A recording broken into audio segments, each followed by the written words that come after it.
Ladies and gentlemen, the Amigos. God, these guys are loco. If you're looking for a responsible, mature podcast, this ain't it. If you're looking for a lot of drinking, random nonsense, stunts, and shenanigans, you've hit the jackpot. With your hosts, Albert, Scott, and Mark. And we're live. We are live. Welcome to the Amigos PC with our special guest, Trish Rainone. Did I do it right? Right. Yeah, that's great. Nice. So, looking over your IMDb, I see you've been in quite a few projects.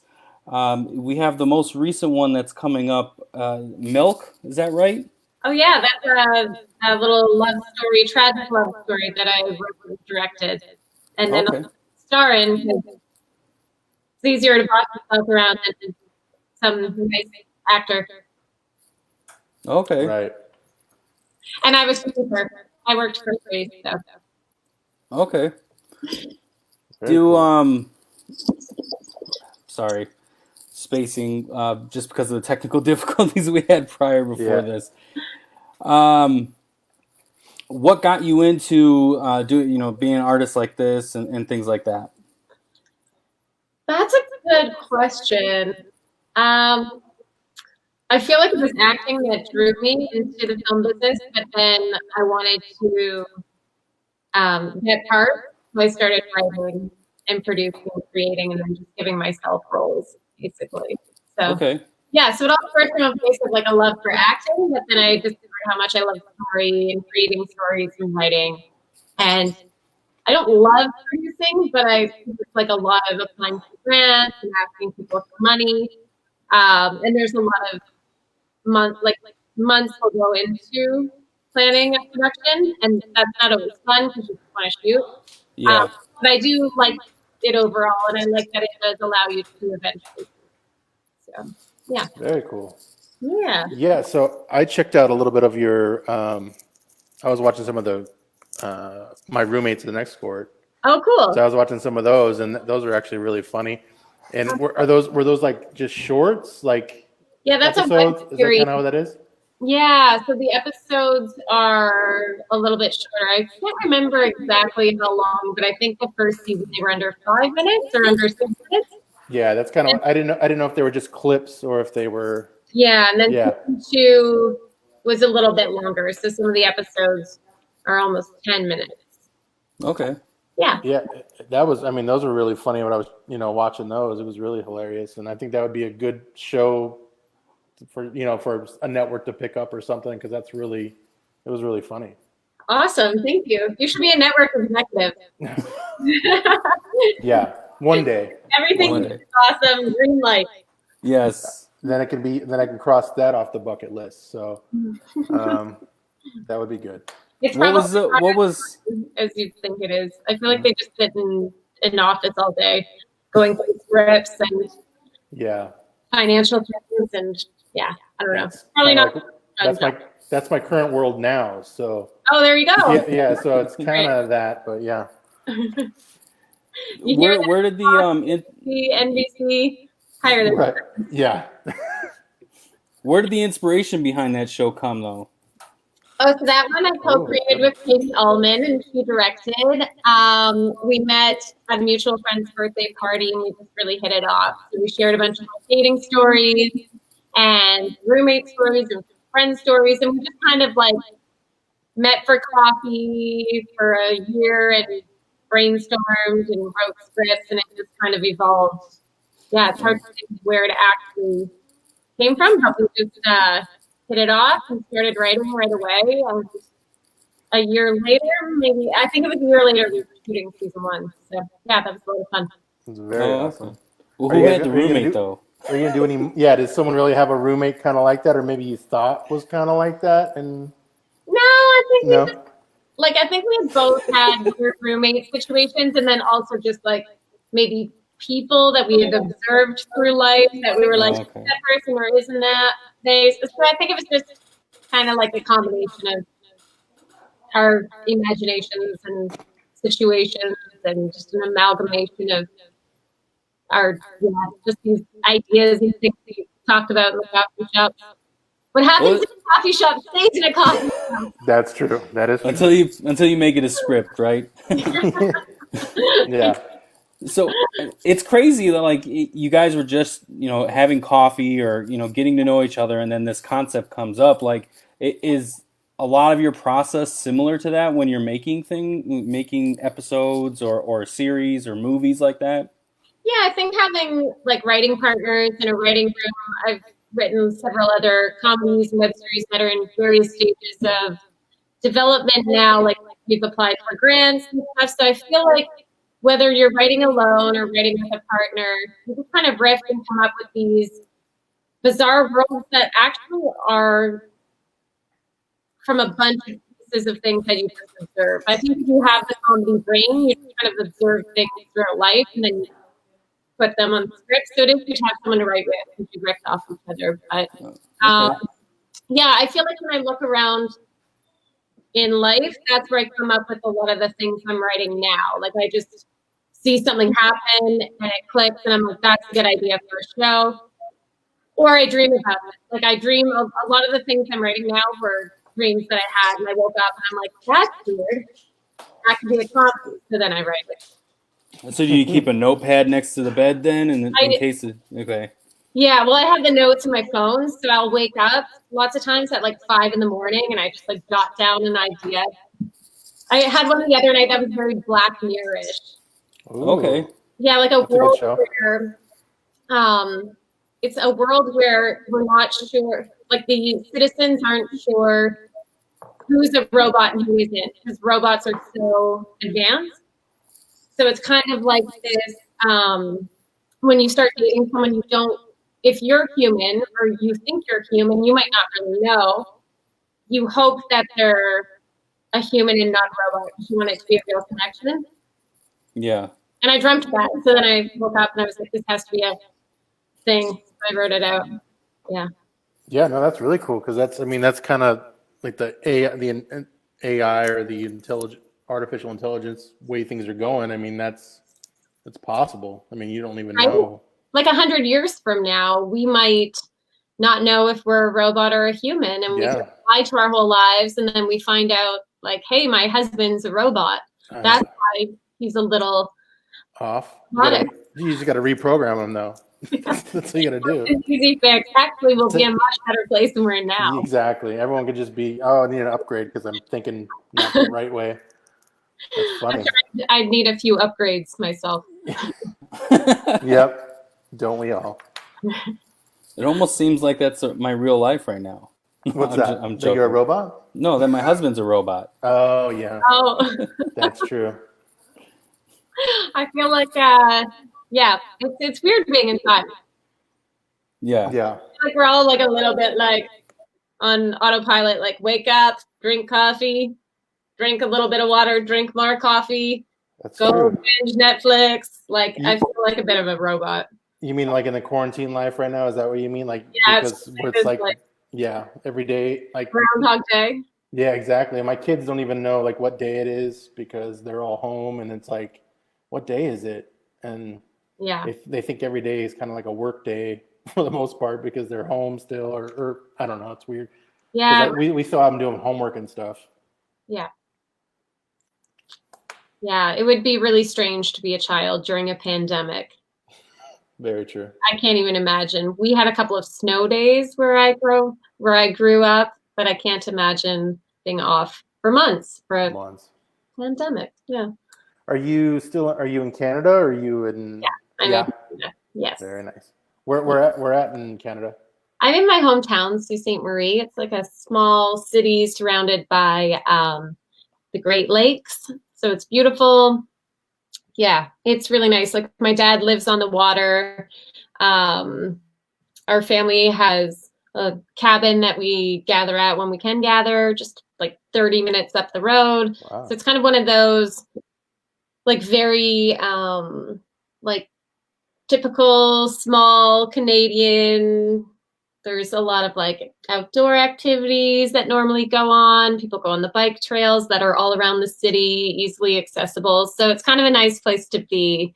And I spend a lot of time in Toronto for work normally.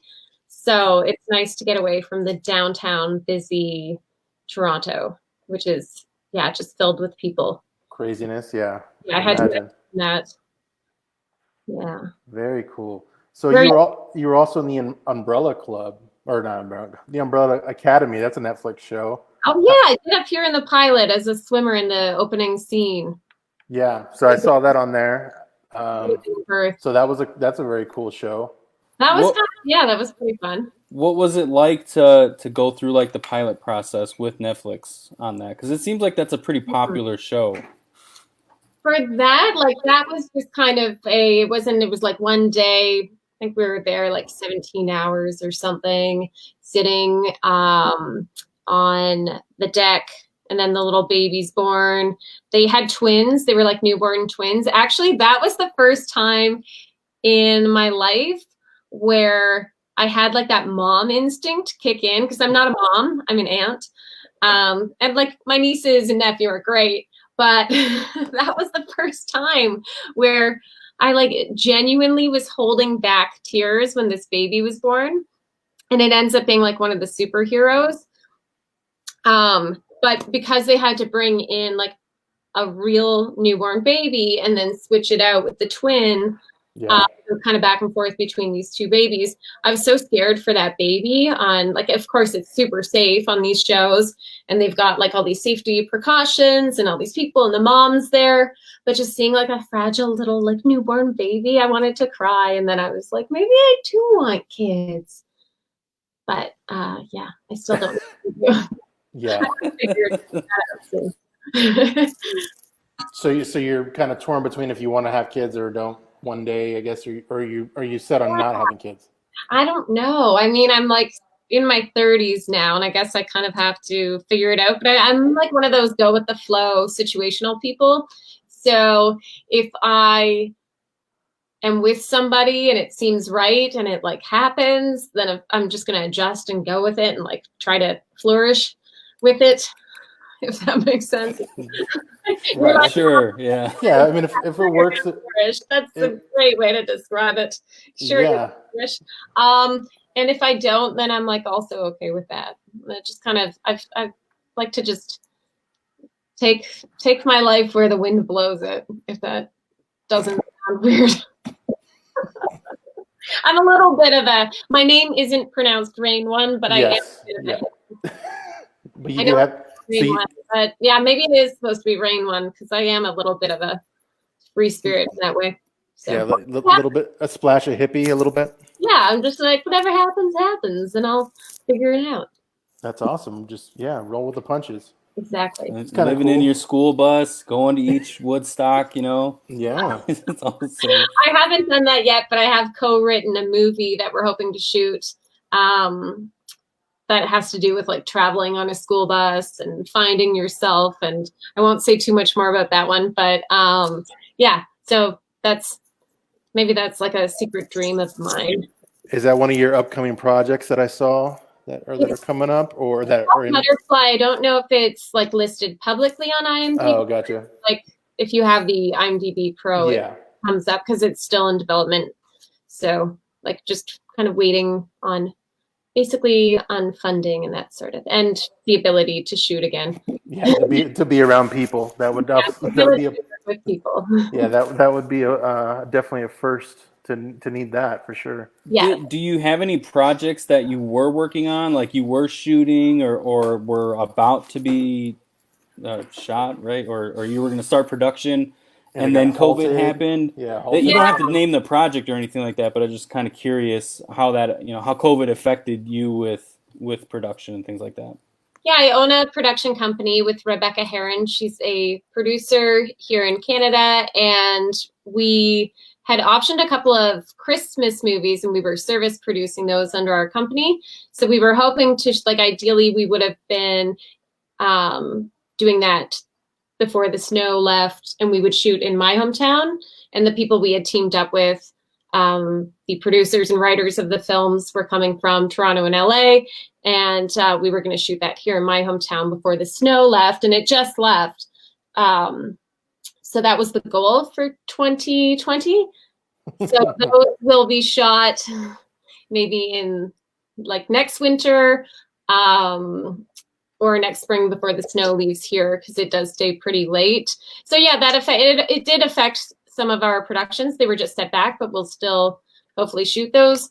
And I did get cast in a movie as one of the lead characters, shooting in the UK, but that's supposed to happen when this is all over. I really enjoyed the script, so I've been going over that. And yeah, I'm excited about that. I just don't know when we're able to travel to other countries. Did you have to go to the UK to audition for it, or did you like send a tape in for it, or like what was the process for that kind of movie? Well, for most films, you just audition from home. So especially now. So we do a lot of self-tapes, which is like an audition tape basically from your living room. And that's kind of how it's been done the past few years for the most part. Like I did the first episode of V-Wars, that's on Netflix, and that was all done via self-tape. I had a few scenes, some of them got cut. But for the audition, even for having it was considered a principal role, it was still cast just based on my self-tape, which is great for an actor because it's less nerve-wracking. Sometimes when you go in person, they give you one shot and it's like 14 pages and you walk in and you just like stumble through it because you're just getting used to the room and you're nervous. And then they're like, okay, great, see ya. And when you do it at home, you can, take a few takes, do 2 takes at least. So that's kind of how things are mostly cast now anyway. So I think that's going to be more of the norm now. There won't be so many in-person auditions. So yeah, the internet's a great place. And if you do stuff like this and get yourself out there, I think some of these productions find you and cast you. Do you have any like recommendations for someone that would do like a self-tape to send it out for auditions and things like that? Like, is there something specific that you do, or just like maybe a regimen that you have before you film or during or anything like that while you're sending your self-tape audition? I would say it's definitely an art. There's so many little technical things because your eye line means so much, and like where you look and like keeping your eyes steady and your body, just everything about it. I feel like it's kind of a puzzle, and it's different than acting on set. On set, you're going to have other actors to feed off of. You're going to have the set, so you feel like you're really in it. For an audition, it's kind of weird because it's just like the camera, the reader, a blank wall.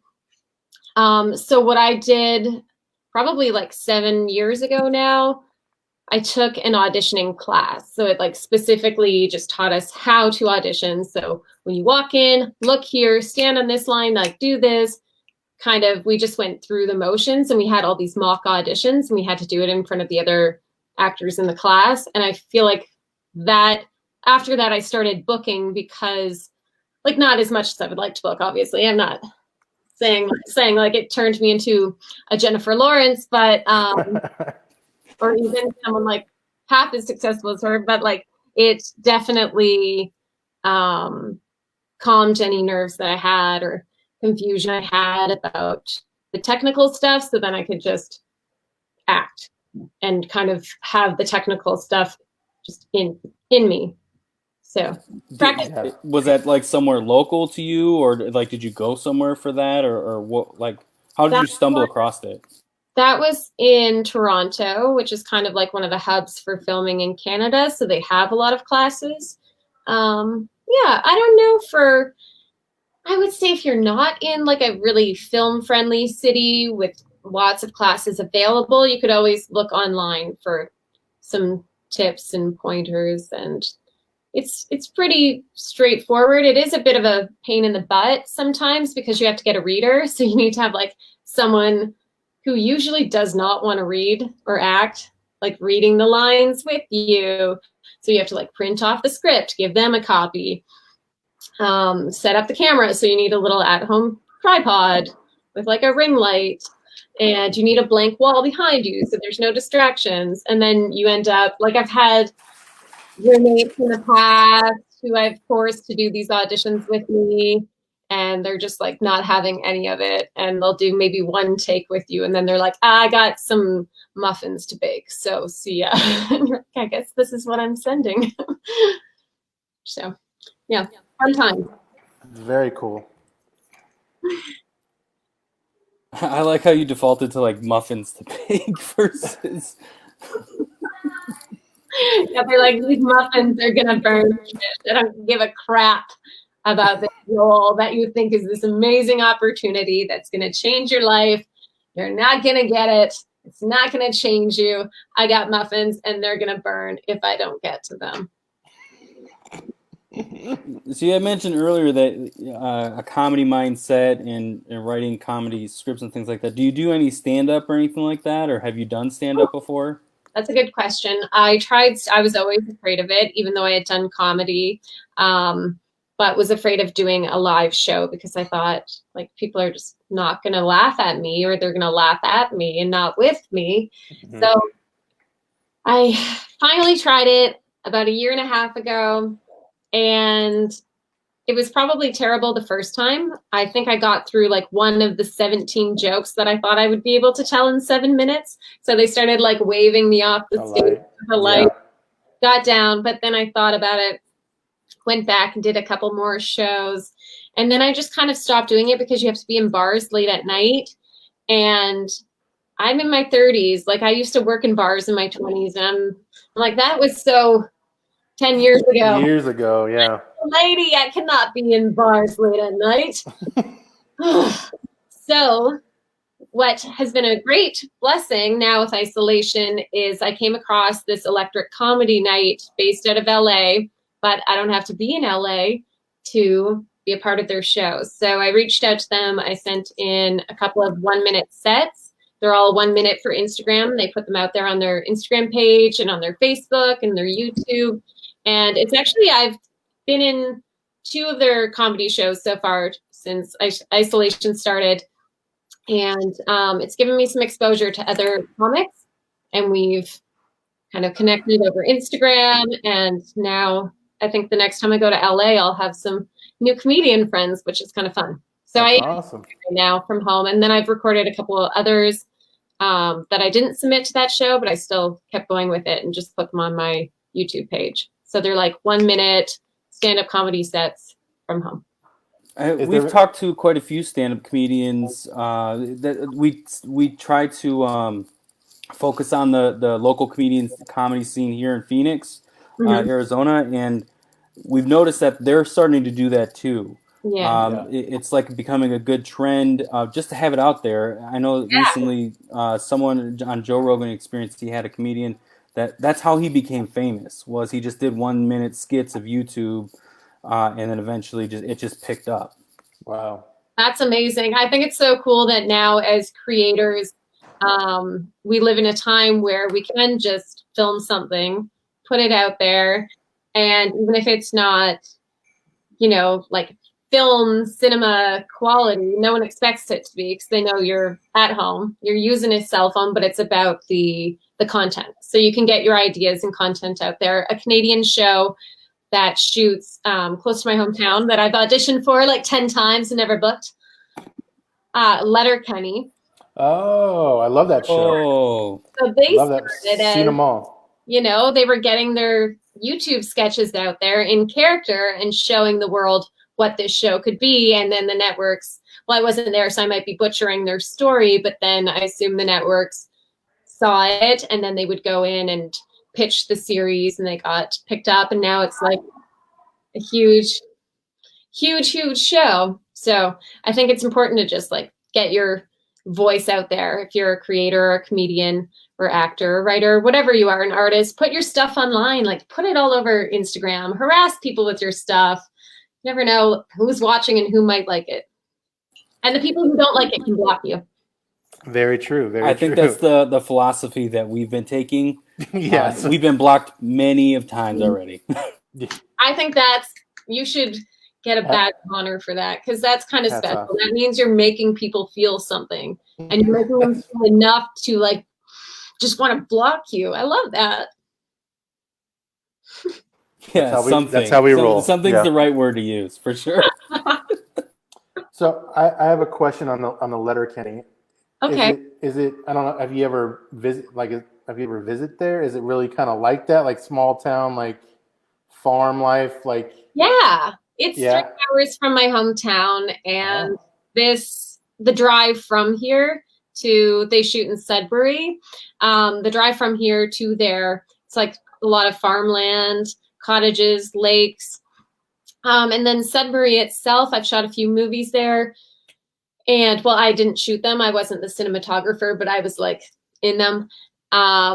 Yeah, we shot a Christmas movie there in some cabins on the lake, and it was minus 40 degrees winter. It's definitely a small town. Yeah, with not a lot of, I don't think Sudbury has so many farms, so it's not really a farm. I don't think there are too many farms, but it's small town. There's a lake. There's trails. Jason comes out of the lake. It's a summertime story. Nice. I'm joking. So you mentioned that you were gonna be filming the Christmas movies. Yeah. That you were gonna be doing. Were those gonna be for like Hallmark Canada, or just One because of them, I just believe- because there's so many Hallmark Christmas movies? One of them is more of that style. I think it'll be for Lifetime. Oh, okay. And the other one is not that style. It's more of a like it's like racier or whatever. It's more like it's a little bit rawer, and it's a comedy, like more of a raw comedy, I would say. Yeah. Nice. Cool. So they're both very different, but that's the cool thing about service producing is that like I have a certain voice when I write, but then when we're producing things that other people have written, it's cool because then there's a variety. Like we're service producing a couple of horror films, which are really, really fun. And then like the lovey Christmas story, and then we have the more raw comedy Christmas. And it's nice to have a bit of a variety. So I think that's cool. And then who knows what's going to happen with anything, but it's nice to work with other people and option some different films and see what we can end up shooting. Very cool. Yeah. So the upcoming projects that I saw, I don't know if you want to talk about those or if you can. Sure. They're what I saw, which was Pink is In? Oh yeah, that one's really fun. Yeah. Is that one coming, or that one is on hold, or have you started that one? We did start that one, I think a couple months prior to, like we had shot the pilot, part of the pilot, and they still give me updates, but I'm not positive of where it's at. But the goal is going to be to, be on a network. And it's very cool. It's a really fun comedy. So I'm really excited to be part of that and flattered that they thought of me for the role because it's a really fun role. And my character's a badass, and it's really like the comedy style in that one is a lot of fun. So I had fun on our first shoot, but we have yet to shoot the rest. So very cool. And I'm really keeping my fingers crossed for that one because it's a lot of fun. I love comedy. I know that's why it's awesome that Mark brought up the stand-up thing, because it really sounds like, especially with what the episodes that I saw with the room, the older stuff that you did, which is those My Roommate's an Escort. Those were really funny like situations and stuff that you had going on there. So it's like I could definitely see you have the comedy in you, and you definitely have that comedy bug, whatever you want to say. I don't know. Spit it out, Scott. Yeah, I don't know what word avalanche. I know. Thank you. I appreciate that. Yeah, I think that's where my heart is definitely in comedy. That's, even if I do any other genre, I want there to be some comedy laced in there. And I think there is for all the projects that I'm working on with 180 Sisterhood, with Rebecca. So yeah, I think that's kind of like one common thing, is that even if it's like a horror film or a coming of age drama, I think both appreciate when there's comedy laced in throughout the scripts. Where's some of the best places that you've traveled to shoot other than maybe Canada? Like, is there like, do you like to do LA? Do you like to go other places? Like, is there other areas in the world that you either like or want to shoot at? That's a really good question. I am excited about the potential of going over to the UK to shoot. And I'm going to say that as far as shooting goes, I was flown into a place called Saskatoon one time when I was starting out, and I thought like, wow, I've made it. Like, we're flying into Saskatoon. And then we shot on a farm, and the project never came out or anything. I don't know what really happened, but that was an interesting experience, going to a place where you don't know anyone and you're coming into, like, it's kind of exciting as an actor when you get to fly somewhere, because you're like, this is like real, because somebody wants to fly me somewhere and I get to see like a different place. Why didn't they pick somebody who lived in that place? So it is always a little bit exciting. And then I'm going to say when we shot in Sudbury for that Christmas movie, it was called A Lot Like Marriage, and now it's called Beautiful Accidents. That was a lot of fun because we were in these little cabins in a secluded area in the woods. It was so secluded that I was driving all of the other actors with me because I had a vehicle, and I drove down a snowmobile path thinking that it was the road to the cabin, and I got us completely stuck and stranded. There was no cell phone service, and I had borrowed a Mercedes from a family member. Like, I'm an actor, I don't have a car, so I borrowed a Mercedes. And you got stuck in the Mercedes with everybody? Yeah, in a snowmobile trail with no cell phone service. And I had an actor in from Florida, an actor in from New York City, and then another actor from LA. Well, she now lives in LA, but I think at the time she lived in Washington, D.C. So I had all these American actors with me who had come up to Canada, and they're like in this secluded area, and I'm like, I'm a local, I got this, I'll drive them out there. And I got us all stranded for a couple hours until like a massive snowplow came along, and then a pickup truck, and the effort of like I'm talking like a huge massive snowplow, like a construction grade snowplow, a massive machine had to get us out. That's awesome. So were the rest of the rest of the car people okay, or were they mad at you for that? Like, I think they were just really worried. It happened a second time. I drove us down another. Nice.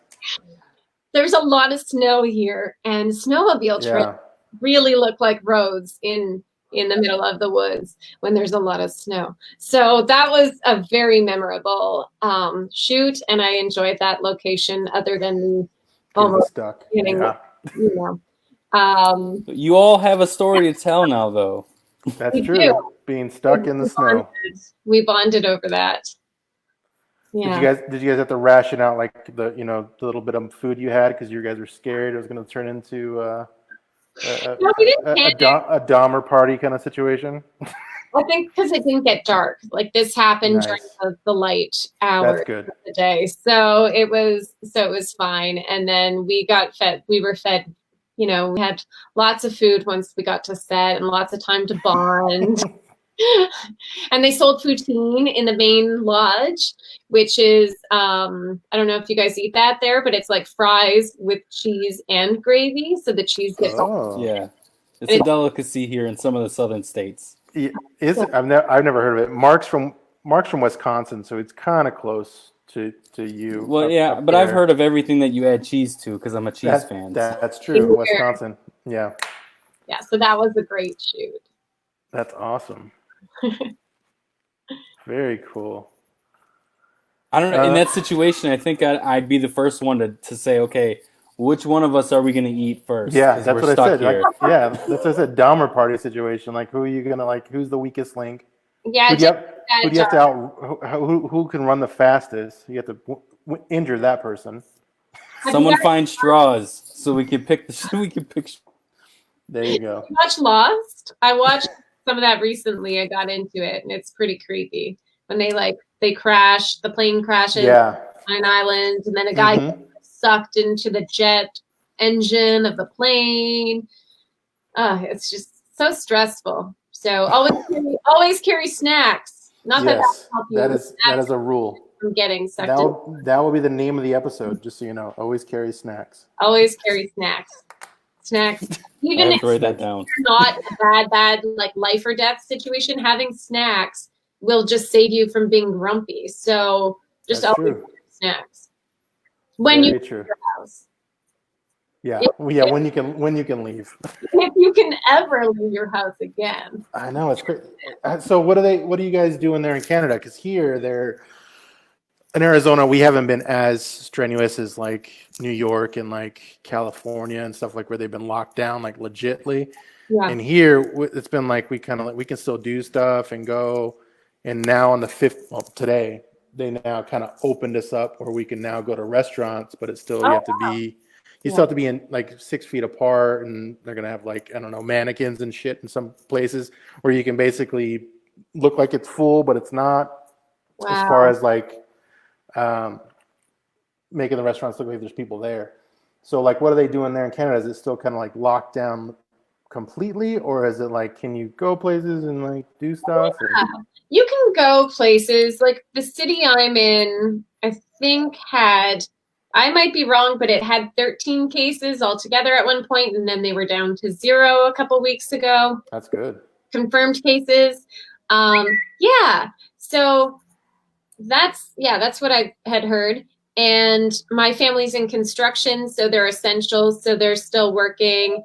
But like my sister will work from her home office, but then some of the workers are working, but they have to stay 6 feet apart and wear masks, but they can still do the essential roads and all that sort of stuff. And then I know that like I'm talking with the local brewery of how we can kind of work together, and I might start working with them a bit, and they're open in that they're doing deliveries, and I think people can go in right now and pick up. Like we're like semi-open. You can go into places like for booze and food.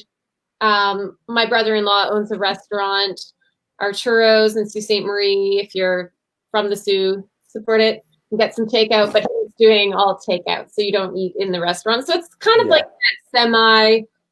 People are getting back to. But I think one of the local coffee shops, because I had ordered takeout, told me that she was going to be able to have people in, just like a certain amount of people at a time starting soon.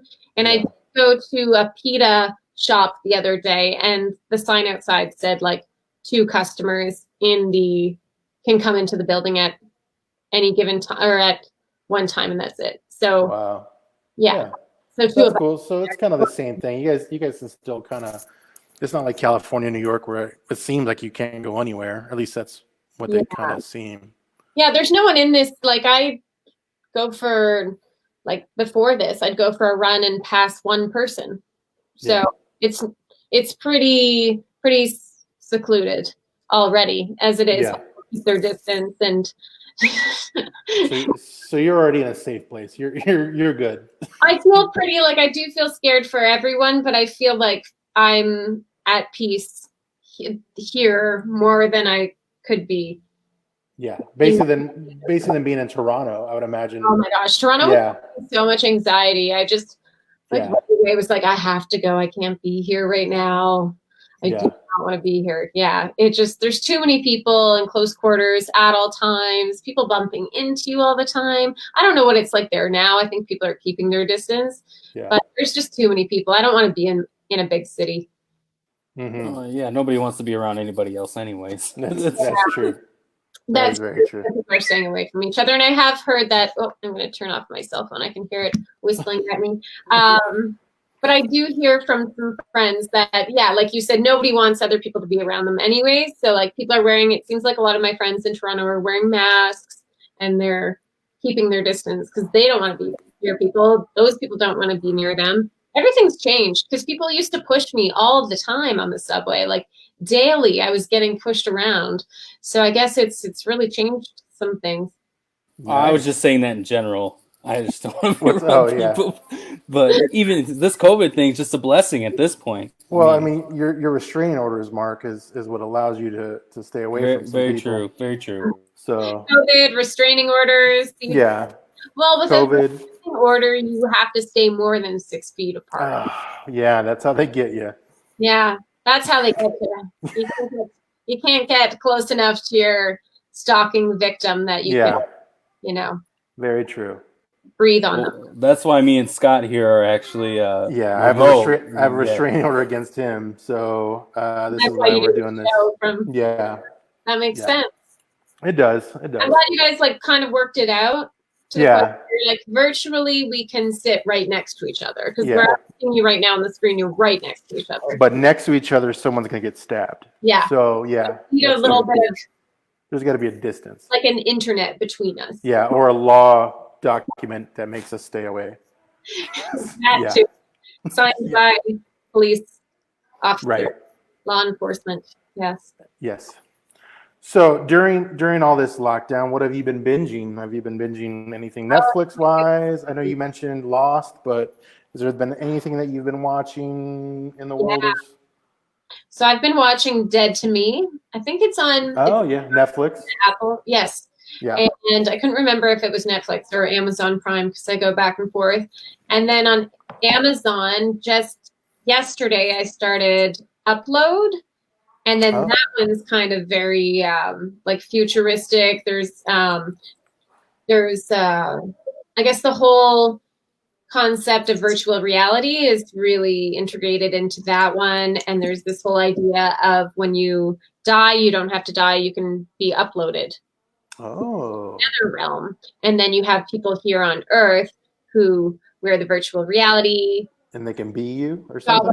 Well, they're your angels. So they guide you through, they show up when you need help and that sort of thing. But you have to have someone, I might be butchering it. You have to have someone they're going to reach out and be like, no, they'll never know that but.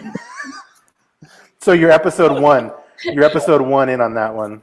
No, I got to episode 5 on that. No, I'm just messing with you. I know so much about it. Basically, when you die, you get uploaded if somebody will pay for it.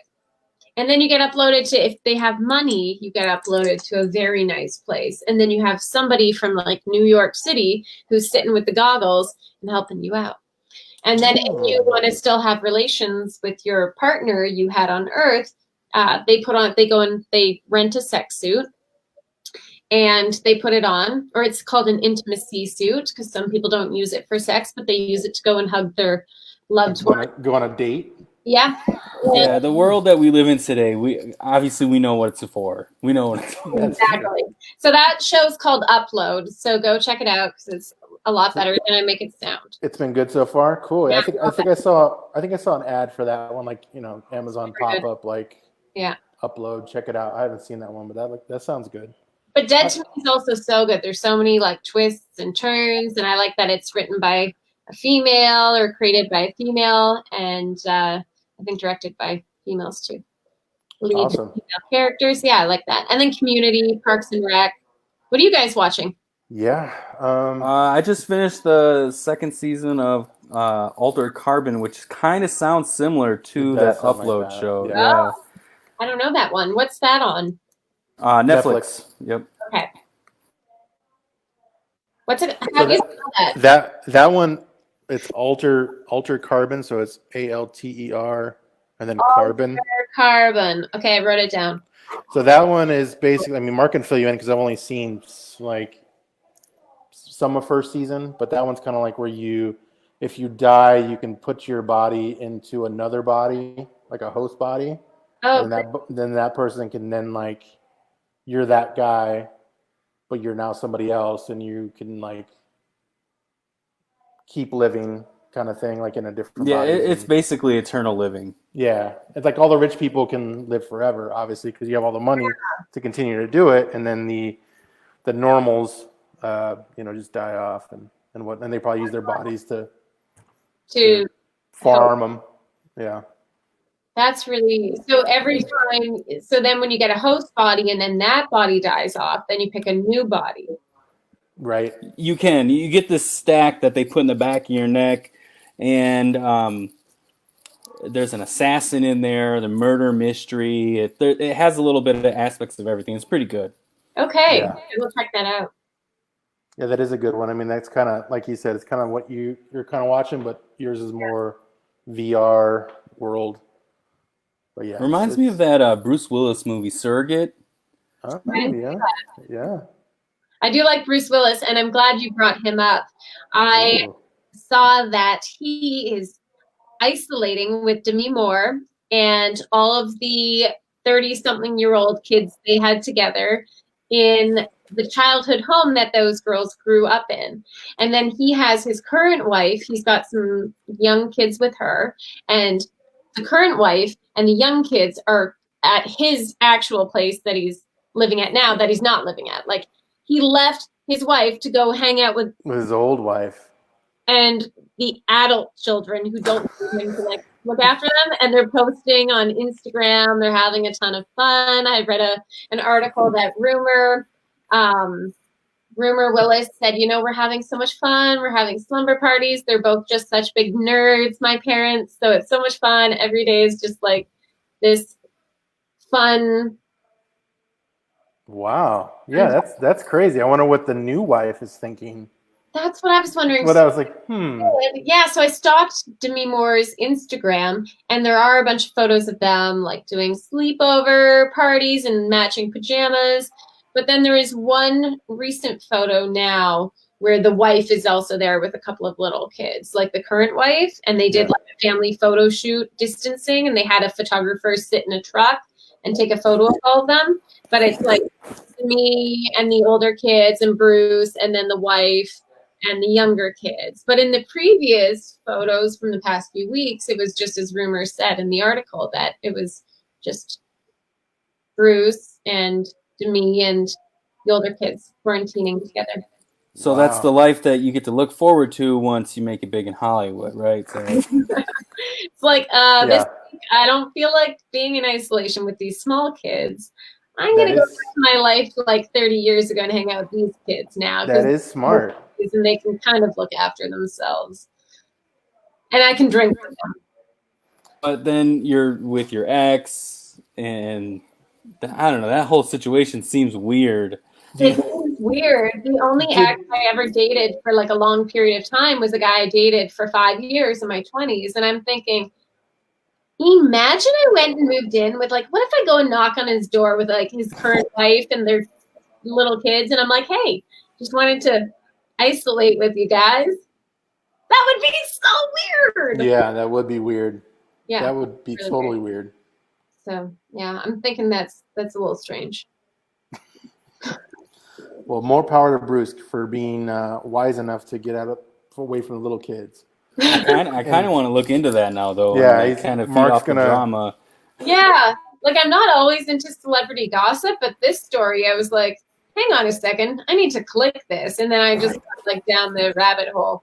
Nice, and then you bought a couple things through Amazon, and then I have all these Bruce Willis T-shirts. Willis President, all these T-shirts in my closet now. I thought I'd dress up tonight and not wear one of them, but damn you, internet! Yeah, strikes again. Have you done that though? Like you're just like sitting there watching something on YouTube, and the next thing you know, like you're watching how to make a pencil on YouTube. I don't know why you're looking up how to make a pencil, but kind of weird. You're looking at it. Next thing you know, you're down a rabbit hole and you're watching a video on how to install a toilet. Like how does that happen? I don't understand. And you get sucked into it. All these other interesting things where when you see it, you're like, oh yeah, I should probably know how that works. So then you just keep, like I got down a rabbit hole the other day of missing people stories. So it just kept suggesting more missing people stories, and the little photo and the little caption just got me. And then you're into it and you're watching, and this girl lives in Australia, and she was taken from her dad by her mom when she was a baby, and she didn't know that she was really American. And then one day her mom slipped up and called her her original name and not her fake name. And some nosy Karen went on the internet and looked it up and did some digging and found out that this mom stole her kid away from the husband, came to Australia, and then they turn her into the cops, and then the mom's in jail for life. That's a Liam Neeson movie, right? Yeah, Taken. Oh, I was just watching Taken. Were you watching? That's what happened. It took. That's what the internet does. You're watching, you're learning, and then all of a sudden you're watching Taken 2. Yeah. Oh. I hate it when that happens. Unsolved Mysteries with Trish Rainone. Did you think when you were going through all those missing people, did you think like, I think I can probably solve one of these? No. No, you didn't think so? You're just interested? Okay. All right. This woman who solved this is very nosy. Like, how would you solve that? How? They got new names. The woman got a new husband. Like, how would you even solve that unless you saw a photo online and you were like, that's my friend? How would you solve it? I feel like the person who solved it by being like, oh, she called her Sarah instead of Samantha. I better go look into this. Why would she call her daughter Samantha? Her name's Sarah. I'm going to start Googling, and then you find out that this woman is a kidnapper. Like, how do That's crazy. These cases? I'm not a detective. Some people have too much time on their hands. They do, yeah. I'm not meant to be a detective. Not to obviously Quarantine World, and I think I watched this during Quarantine World, but there was a thing on Netflix about, I think it's like, I can't remember what the name of it is, something about killing cats, but It's not like, it's a documentary. It's not about really killing cats. Well, it kind of is, but basically it's a documentary about some guy on the internet kept posting videos about like doing bad things to animals and stuff. Oh my gosh. Yeah. So it was like, what's going on here? And it's on Netflix, but one lady, like some guy shared it. Mm-hmm. This is kind of what happens in the series. But he shares it and then he goes, or some lady sees it and she gets all involved in it and like starts researching everything, and they start a forum. Oh. And like they all start talking to each other and like, what's in the background? Like and all these people are trying to solve this mystery mm-hmm. with what's going on. And they ended up kind of catching on and telling, the police or whatever they thought he was to get this guy, but obviously they didn't listen because they're like, oh, you're just some internet crazy people that are like doing too much for nothing. And so the guy posting these videos online, but from like being anonymous? Yeah, like he was anonymous and he was like doing creepy stuff, and then all of a sudden he obviously moved from animals to then people. Okay, and that's when they kind of caught on more, and that's when they saw the cat thing, they were like, all right, we're gonna get this guy, because he's obviously not right in the head. And when he did that, then that's when before that they were telling about the cat thing, and then they've been watching this guy for years because they would watch his like anything he posted and stuff like that, and they knew. So that's what I mean. Like, there's people who have so much time on their hands that literally playing at-home detectives. Well, did you guys watch Tiger King? Yeah, yes. Carol Baskin, all that effort that she put in, taking down Joe, like making websites and having people like follow him across the country, mm-hmm. down before he got to make mall appearances. It all exhausts me just listening to it. Yeah. She did kill her husband, though. Oh, she definitely did. Right? For sure. The only way a tiger would kill a human is if you slathered sardine oil on them. That had to be the moment for everybody. They're like, and they look at either whoever's in the room with them, or like what? Or look at the TV like, what? You did it. Yeah, she did. Well, I don't know if she did, but I think she did. Yeah, I think all the whole stuff. Yeah. They said they're going to reopen the case, so I'm sure that it's. Well, did you hear that they're in talks of making a movie about it? Yeah. What's her name from SNL playing Carol Baskin? That one. Well, Nicolas Cage too is going to play Joe Exotic. Yes, that's right. So that's like probably more than one. There must be a few projects. Yeah. How do people get the rights to this, though? Well, he's in who jail, owns it? so I don't. Like to get the rights. It's got to be that guy, that first producer guy, that maybe he has some pool. The Right. guy in the documentary, that guy probably has. Grab the rights to their Yeah. lives, and now he's selling it to everyone and making a bunch of money. Yeah. Well, it's kind of sad too because was it Joe? I think it's Joe, right? He's in jail. He can't even profit off of any of this. It's like I know. It's so weird because he made all those music videos, and you can tell he wanted, like, in his mind, he was a celebrity, and now he's in jail, and the guy's literally become a celebrity. Yeah. And he's just stuck in jail. He's literally in like his own personal hell. Like Yeah. he wanted to be bigger than he was when he was. Happened, but here I am. Yeah, he made a deal with the devil, right? And it turned out just like how making a deal with the devil turns out. I'll give it to you, but you're going to jail for life. The fine print that he did not read. You'd be in jail while you're a celebrity. Crazy. Crazy Joe Exotic. Yeah, what a story. That was eye-opening. That was an experience, that show. And to go back to my thing, it was called Don't F with Cats. Oh, okay. That was what that was what I called. Oh, That's what it was called. Don't F with Cats. Okay, But it's the whole word. Watch that. But it was crazy. Yeah, that's creepy. Very. Well, since we brought up going back to jail, I'm going to have to start heading there pretty soon to this show. So I start to wind it down a little bit. If you could, let us know. Thank you for coming on, by the way. Yes, thank you so much. Sorry about the technical difficulties when we started. And it's the mountains in the back. Yeah, the mountains sometimes. The bad service. Can you tell us where we can find you on social medias, things like that? And if you have anything that's gonna come out right around, or once all this ends, or something that we should really check out for you. Cool. Follow me on Instagram. That's where I mostly am. Trish Rainone with the number 1 at the end. So I don't know if my name is on display here now, but I guess if you're listening audibly, it's spelled Rain1, and then with a 1 after that. Just hopefully you can find me, because I'll take any more followers I can get. And that's mostly where I am. Sometimes I post stuff to YouTube. Not a lot of people watch YouTube, or my YouTube anyways. They watch YouTube, just not mine. You gotta be playing a video game and opening toys. Yeah, exactly. Maybe I'll get into that. So yeah, just find me on Instagram. I always post and promote whatever projects I have going on there. So where I make little projects and post there as well, little comedy clips and stuff. So yeah, let's connect there. Very cool. Yeah. All right. Again, appreciate that you came on. Thanks for having me. Thank Amigos you. out. Amigos out.